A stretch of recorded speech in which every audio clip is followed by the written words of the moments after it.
Good morning, you wonderful people. It is 5:15. I've just got in the car. Such a special day. We're heading up to the Cairngorms, the entire team, 40 people from across the Oxygen platform, getting together on one of our most incredible estates, 15,000 acres of the Cairngorms.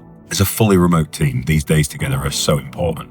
They're the bedrock, the foundations, the basis of a culture that will persist for the next 3 months until we get together again. So it's awesome to bring the whole team together, show them Dorback, connect many people with the place and the impact of what we do for the first time. See you at the airport.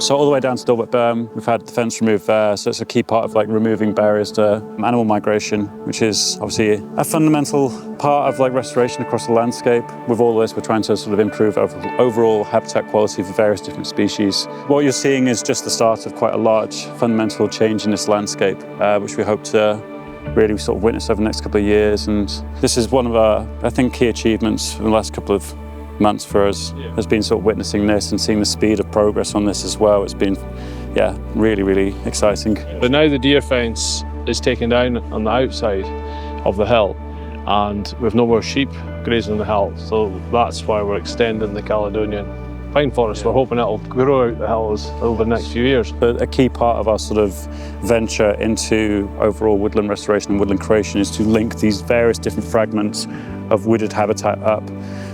So that's a key part of our sort of strategy with Tree Story, is to take it from here and all the way out to the sort of northeastern boundary of our estate and really begin to see sort of nice corridors of habitat being created.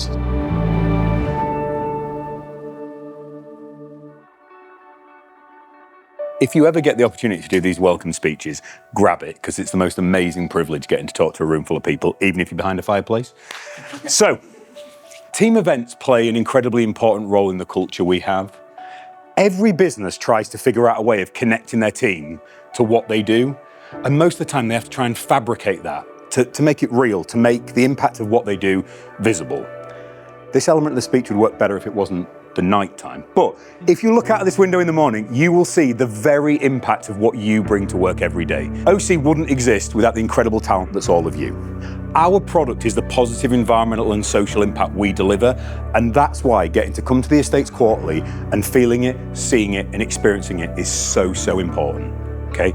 We have done this from the days when OC was just me and Dan through to 40 people in the room now. I don't know how much longer we can do this for because we just don't have the spaces that are big enough. I often get accused of being bizarrely optimistic about the future. There's one reason for that: you lot. I get to work with you guys every day, and you're astonishing. It is so special and unique to put together a team of people that is so talented. The way to make the most of this event is, look at who you sat next to. We're trying to get you to spend time with people you don't spend a huge amount of time with. Okay, our culture is incredibly special, largely curated by Andrew. Can we get a round of applause for Andrew, please? But the only way these events work is if you make the most of them, if you're present, if you spend time talking, listening and learning from the people you don't get to see all that often. You've done incredible things over the first quarter of this year. The next 3 months are going to be even bigger and even more exciting. The time we build and spend together here will sustain us to that next team event. So enjoy dinner, speak to everyone, learn all you can, have a fantastic event. Thank you all for being awesome. Give yourselves a round of applause.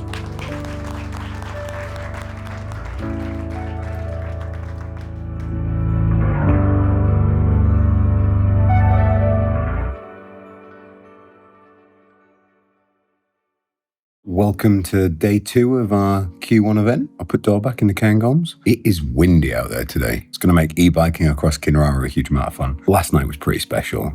Nearly 40 people from the team in the main dining room at Dorback. The laughter, the enthusiasm, the noise was just amazing. That's what it feels like when you bring a team together. Exceptional people who are doing mad things to deliver positive environmental and social impact can come together. They can enjoy the place, the company, the time. In my opening speech, I asked them to be present, to be together, to share more than they expected, to learn more, to really spend that time together and value it. And boy, did they do that. Andrew and the team did an amazing job curating the event. very Scottish dinner for everybody. It's about really connecting to that place and space, and that was what was super special about last night. Eating together is a massive part for our team. Because we're remote, when we do come together, we try and have breakfast and lunch and dinner all together. You're trying to sit next to people you don't speak to all the time. You're trying to learn more, share more, do more. It's to keep out building that cultural point. Really proud of how they are together, how supportive, how interested they are in each other and what they can learn from each other. That's enough of a rant this morning. I'll stop there.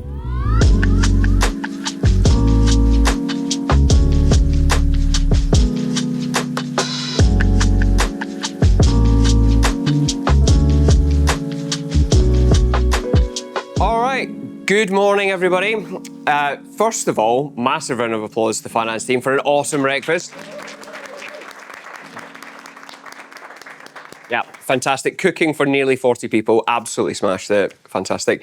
Hope everybody is fueled up and ready to go. We have landmarks of the landscape at both Kinara and Dorback, and we've got e-biking at Kinara, and we've also got bug life survey here at Dorback. And that is one of the massive opportunities that we have today, is to connect with each other. It's so awesome to see all of you here. It's also connecting with the place, capture something. I mean, don't literally steal a tree, but take some photographs, take something, because they will be with you for the rest of the year, or maybe for even longer, where you can remember that we came together here and had this awesome experience.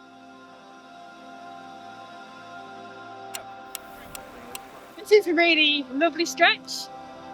I'm going to take an example, working my way upstream. I put my net in the water and I disturb the sediment in about a metre in front of the water. I always say to people that this is a group activity. So there's something about being in the water that gives you a bit of tunnel vision. You kind of forget to look around. So if you see a bit of habitat, a bit of difference that I haven't surveyed yet, let me know, guide me so that I can find that.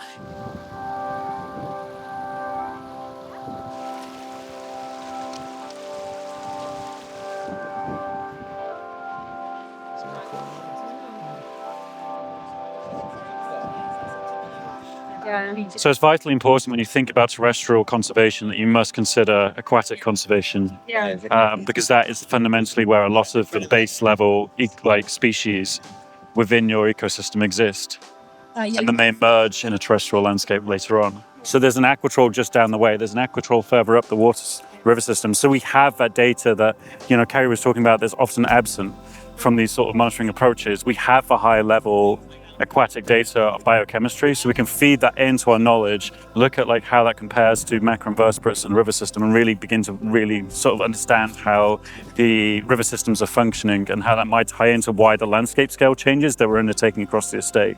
So what I do is I'd look at various different monitoring stations all at the river system and use that in relation to our knowledge of what's happening on the ground in a terrestrial sense. So for example, here you've got a lot of natural regeneration of Scots pine. Further up, it's still struggling. We're still seeing a lot of barren sort of landscapes. So what happens as those landscapes change and we start to plant and see natural regeneration?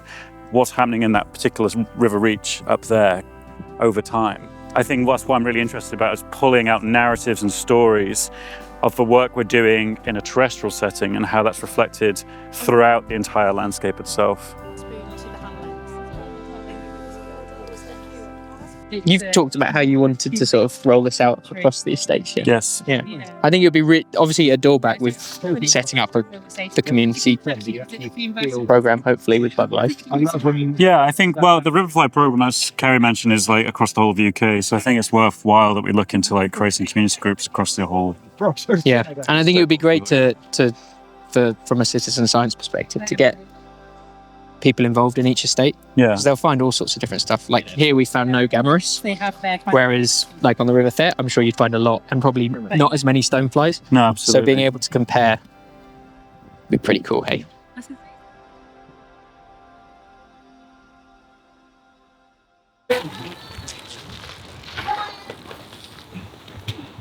Morning, you wonderful lot.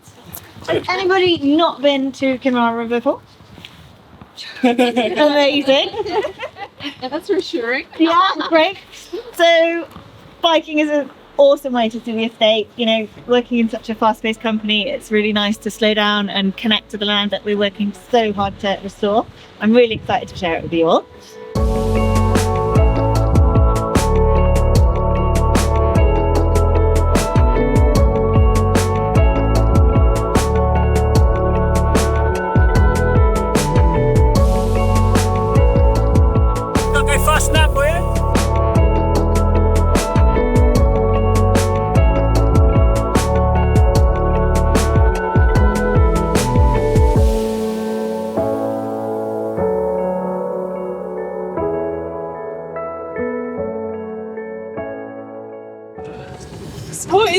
on with Kinara? Extensive tree planting, so phase 2 and 3 to think about.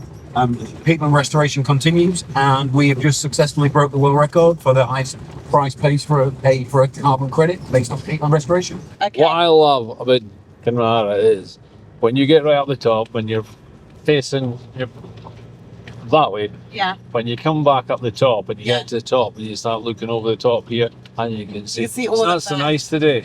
But you can see the whole valley Yeah. from the road. Okay. Well, you say where and You'll see it when we come back down. All right.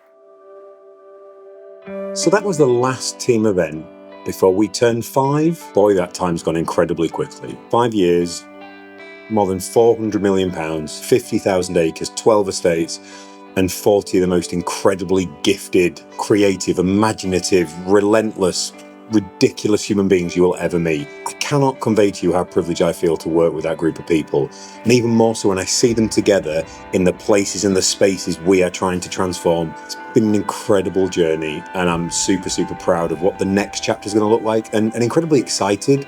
Some of the sort of earliest OC members are sat around looking at the room full of people that's almost doubled in size over the last year, and them just questioning, how on earth has this happened? You know, how have we gone? How have we continued to grow at a scale that's just unprecedented in the sector? And it's because we've stacked the room with people. I opened the first night keynote ahead of dinner saying that it was about the people in the room, that it was the talent that was able to drive the business forward. Even I think I underestimated them. That team of people together is just astonishing, and I'm super, super excited about the next chapter. Proud, tired, doesn't stop. We just go again, and that's what this is like. If you got to the end of the video, thank you for watching this. This has been Inside Oxygen. You're not going to believe where we're going next.